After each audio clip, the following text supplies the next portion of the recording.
बाटे मजबूरी रानी बतिया के मान सच कहतानी अब जिद जनी ठान बाटे मजबूरी रानी बतिया के मान सच कहतानी अब जिद जनी ठान जतिया हमार नहीं खुए ही से सभे माना करता के घाव दिल पे लगल बाटे सोची सोची छतिया फाटे घाव दिल पे लगल बाटे सोची सोची छतिया फाटे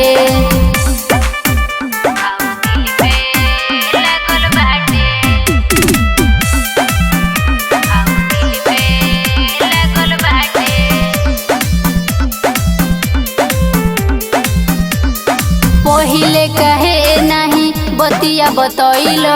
कैसे निकाली बड़ी अंदर समैल हमर जान हमके कही द तू माफ न तो हम मर जाइब कही साफ साफ पल पल याद तोहर बड़ी रे सतावे मन में बेचैनी बढ़ल बाटे घाव दिल पे लगल बाटे सोची सोची छतिया फाटे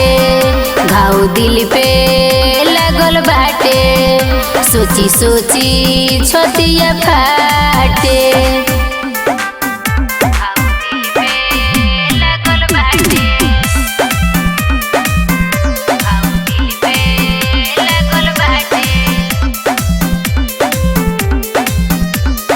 सीरीराज को होता रे दिलवा के बात हो कैसे बिसारी हम कोई मुलाकात हो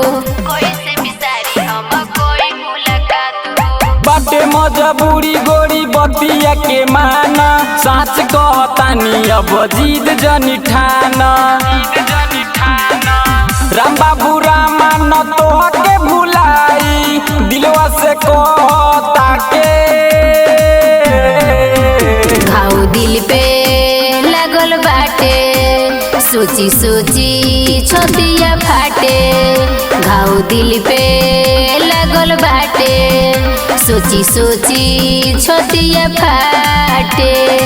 recording by KCP music Dhaka.